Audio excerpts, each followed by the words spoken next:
Da quando ho cominciato a fotografare qualche anno fa, con il tempo ho imparato a guardare più attentamente il paesaggio e a interessarmi alle sue diverse espressioni, da quelle più maestose che evocano meraviglia e soggezione, a quelle meno evidenti e spesso ignorate. In questo modo ho visitato luoghi e vissuto momenti di cui non avrei mai fatto esperienza altrimenti e che tuttora mi spingono non solo a conoscere la ricchezza e la bellezza del territorio, ma anche a conoscere meglio me stesso.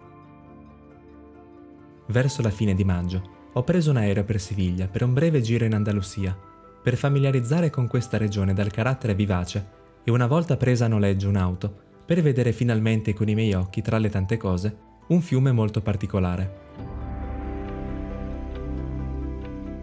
Grazie alla fotografia e con la scusa della fotografia ho potuto vedere tanti posti diversi, vicini e lontani. E devo dire che questo è uno di quelli più strani. Lo definirei psichedelico per tutti questi colori.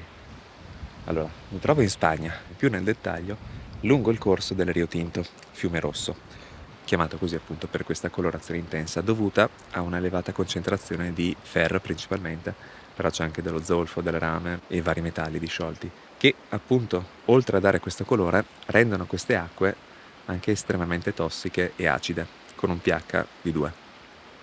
Ciò fa pensare quindi a una incompatibilità con qualsiasi forma di vita. Non si trovano pesci qui. Però sono stati trovati dei microrganismi che riescono a sopravvivere in condizioni tanto estreme.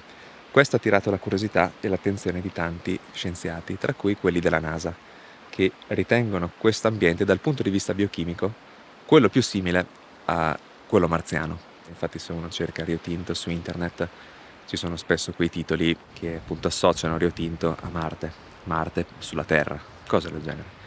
La cosa buona di questo posto non sono di certo i moscerini, ma per quanto riguarda le fotografie è che uno non è per forza vincolato ai soliti orari classici della fotografia di paesaggio, quali alba, tramonto o crepuscolo. Si possono fare fotografie anche in pieno giorno. L'unico filtro essenziale qui mi viene da dire è il polarizzatore, poi se si hanno anche degli ND, tanto meglio.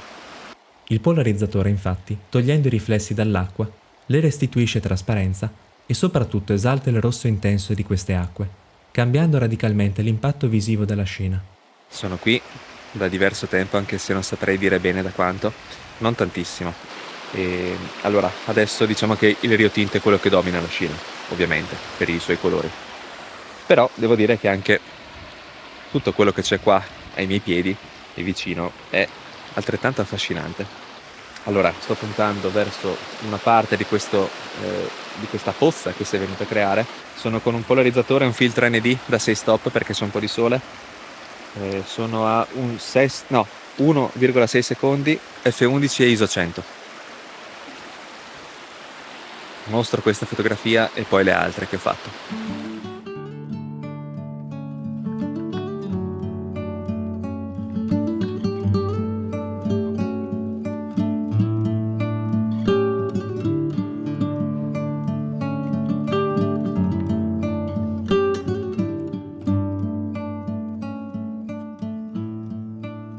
Lasciato momentaneamente il Rio Tinto, mi metto alla guida per le strade strette e panoramiche che collegano i numerosi paesini, posti sulla sommità di colline.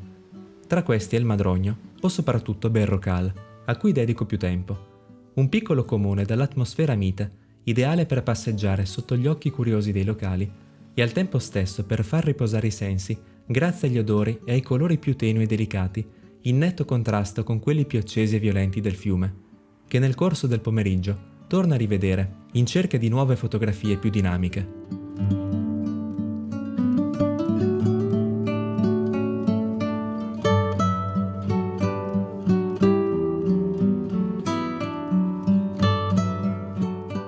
Non soltanto il fiume è un paesaggio insolito e impressionante, ma lo è anche l'area in cui esso nasce, nei pressi di Nerva e Minas del Rio Tinto, nota già da 5.000 anni, e dove si trova una delle più grandi miniere a cielo aperto d'Europa.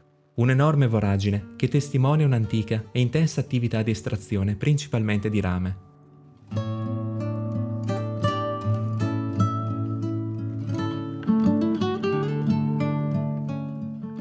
Nei 2 giorni successivi mi reco a Siviglia per visitare la città, ma il video Così come il racconto di questo breve viaggio fotografico termina qui, con le immagini di questi luoghi suggestivi e poco gettonati e di questi colori tanto affascinanti alla vista quanto tossici.